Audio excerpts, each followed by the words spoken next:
Welcome. I'm E.G. Marshall. Welcome to the sound of suspense, to the fear you can hear.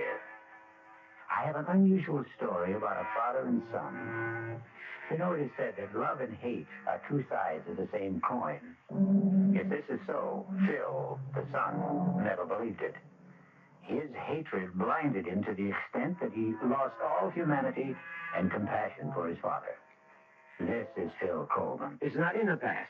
It's now. Every day of my life since I can remember.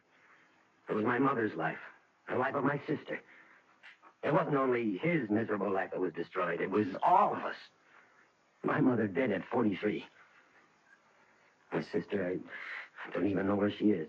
Or what became of her. Now, look, Mr. Coleman, I can appreciate what you've been through, but if you won't take him, he'll die here in prison. Let him die.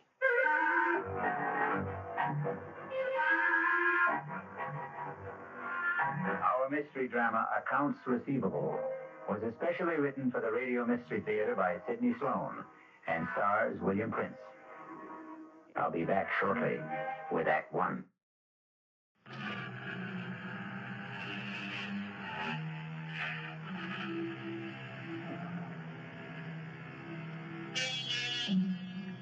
Do you believe in reincarnation? Do you believe the dead return? We have to believe it, because here we are, the reincarnation of radio drama. We hope you'll keep us alive. Hey friends, if you're enjoying Mystery Theater, if you're liking Mystery Theater, if you're loving Mystery Theater, and want to access ad-free, full-length episodes instead of the multi-part version you're hearing now, you can subscribe to mysterytheater.substack.com. Again, that's mysterytheater.substack.com. You'll help keep us alive.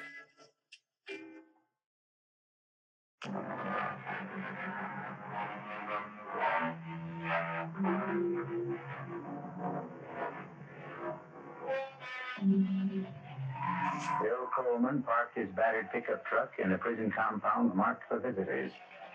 He walked 50 yards to the dirty gray guardhouse and presented his credentials to the stony-faced officer, who permitted Coleman to step out again into the rain and proceed toward the great, dirty granite complex, the maximum security prison for the state.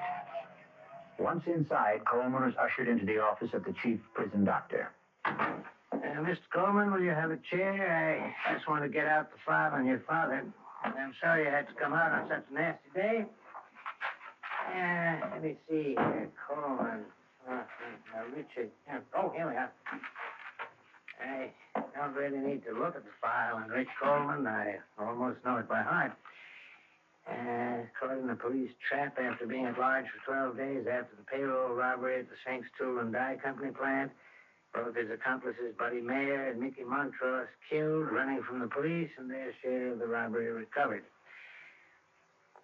Only your father held out, denying that he had any part of the money. Please, Doctor. I know the story. Yeah, I suppose you do. Do you think he hid his share somewhere before the police got him? I don't know any more than you do. $106,000. Your father was quite a celebrity all over the papers, TV, radio. Nobody talked of anything else at the time. He was something of a folk hero. Gunman? Bank robber? A folk hero?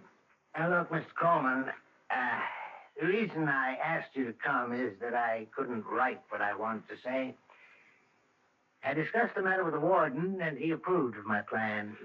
He will cooperate, and with his help, it won't be too difficult to obtain a parole. Parole? He's coming out?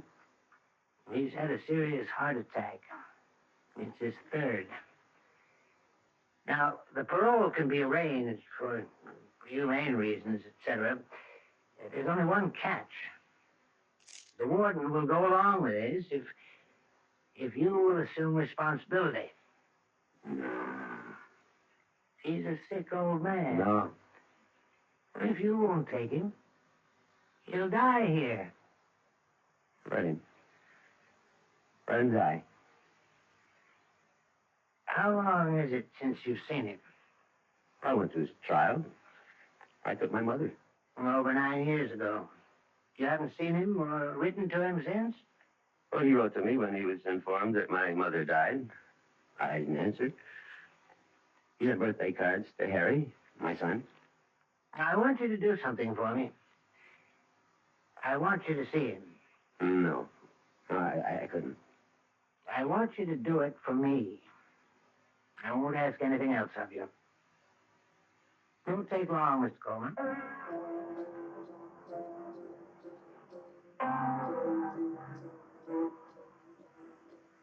Rick? Rick? Think you can wake up a bit and talk? Oh, it's you, Doc. What do you want? I brought someone to see you, Rick. Hello? Rick? Who is it? It's your son, Rick. He's come to see you. So? You? Yeah. Yeah, Rick. How are you feeling?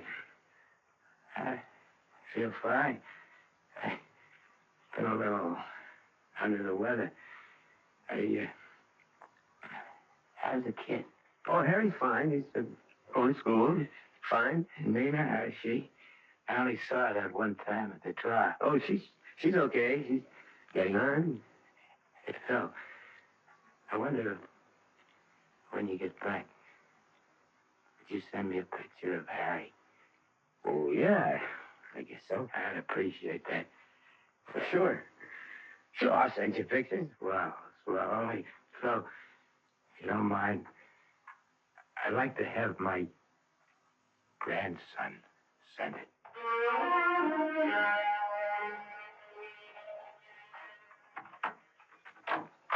Bill, is that you? Yeah, Nina. Come on out in the kitchen. Making dinner.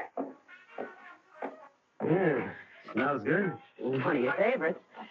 I thought I'd make you feel better with a good mealing after a day of driving in the rain. Is it still raining? Oh, I stopped about an hour ago. Just about when I got to Glens Falls. That's good. We've had enough rain. Yeah. Harry home? In his room doing his homework.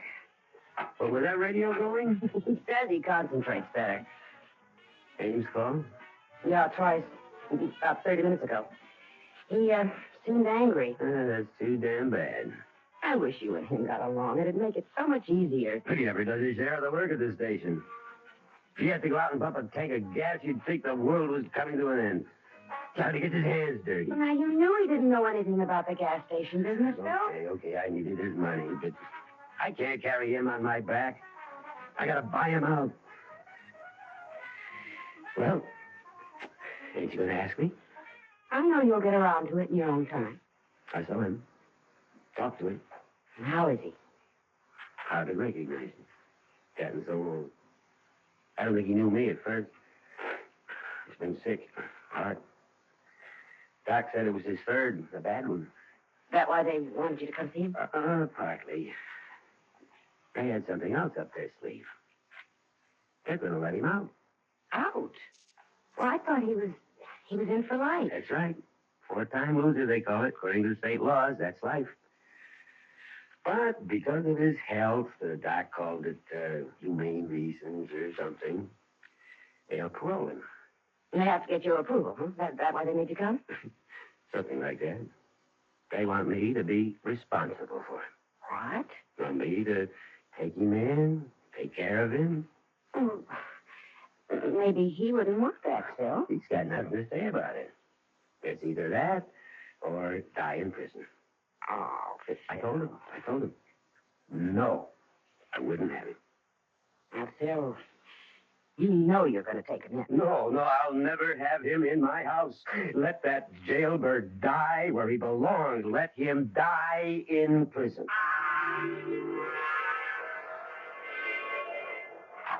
That is hot tip in the 7th drive. Skitch! Just a minute, Lou. And see how busy calling? Anyway, so what happens? I plunged. I put 20 on his nose. Skitch, cut it short, will you? I want to talk to you. Lou, I'm sorry. I'll have to continue this later.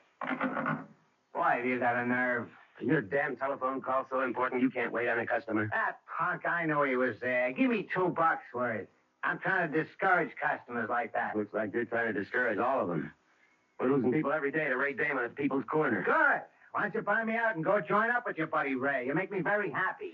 I can't talk to you anymore without getting into a fight. I want out, Coleman. I want it quick. Buy my half of the business and run things your own crooked way. Crooked? What are you saying? I'm wise to you, Coleman. I've known about you for the last 3 years. What? I should have known it 4 years ago. I could have avoided all this. Avoided what, Ames? Okay, buddy, if you want it cold and clear like a weather report, your father's a jailbird. Go on. Why should I go on? You get what I mean. No, I don't. I'd like to have you spell it out. All nice and slow.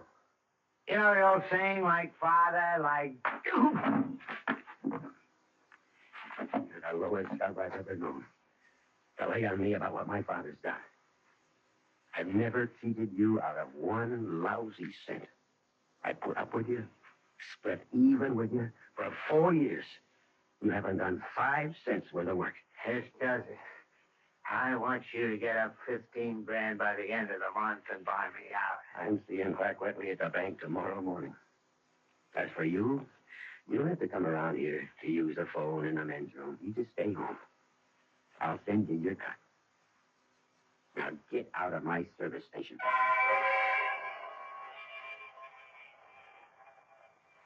Hello, Mr. Wetley. I want you to excuse me for calling you at home after business hours. Well, you see, I can't make it down to the bank during the day. I've been trying for over a week. I'm kind of short-handed. Wings? Oh, well, that's why I'm calling you. I want to buy him out. You see, it's a good business for one owner, but when you divide it in two, what I'm trying to say is I'm going to need a big loan from the bank. 15. Yeah, that's what he wants for his share. But he won't take less than that. Yeah, I know it's tough trying to do this over the phone. Maybe tomorrow morning. Oh, thanks. I appreciate that. Well, how'd he sound? Oh, I don't know. That's a lot I'm asking for. Don't suppose you can't get the money. What can Ames do? He called me on the phone at the station today. He says he's talking to his lawyer. And if I can't make it, he says he can force a sale of the property and a division of the proceeds. You know what that would amount to after we paid off the $5,000 loan to the bank and legal fees? Maybe $5,000-6,000 each. $5,000. Out of work. How long would it last? You know, I'm desperate. I never felt so boxed in my life. I got only 10 more days till the end of the month. Oh, darling, don't worry. We'll manage. I'll get that. Yes. Yes, this is the Coleman residence. Yes, he's home, but I don't know... Who is it, Nina? Pardon me a minute. Phil, it's that doctor. The doctor from the prison? What do I need this for? At this time. I know what he wants, and he knows how I feel. Tell him to... No, give me that phone. Look, Doctor, why can't you leave me alone? You know, I don't want him now or ever. That's final. Goodbye. I can remember wanting a father so much it had hurt. I'd cry at night in my bed and quiet so my mother wasn't here. I'd pray. Please, God, let me have him around for a week, huh? A whole day. An hour. That's when I really believed in a God. I swore that if I ever had a kid, I'd love him, take care of him. Clean and honest like his father. I've never taken a cent that didn't belong to me, Nina. I know that, dear, and I love you for it. You're a good man. That wasn't the first time the doctor has called, was it? No, he's called at least 5 times in the last few days. Call him. Tell him that the old man can come. Oh, Phil. I don't know how we're going to manage.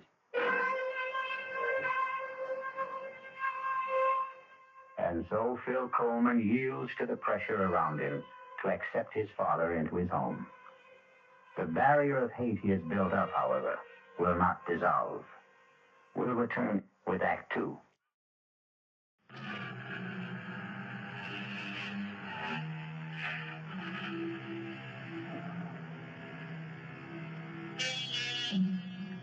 Do you believe in reincarnation?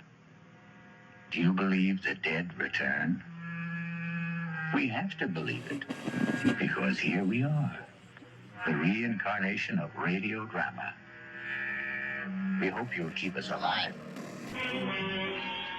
Hey friends, if you're enjoying Mystery Theater, if you're liking Mystery Theater, if you're loving Mystery Theater, and want to access ad-free full-length episodes instead of the multi-part version you're hearing now, you can subscribe to mysterytheater.substack.com. Again, that's mysterytheater.substack.com. You'll help keep us alive.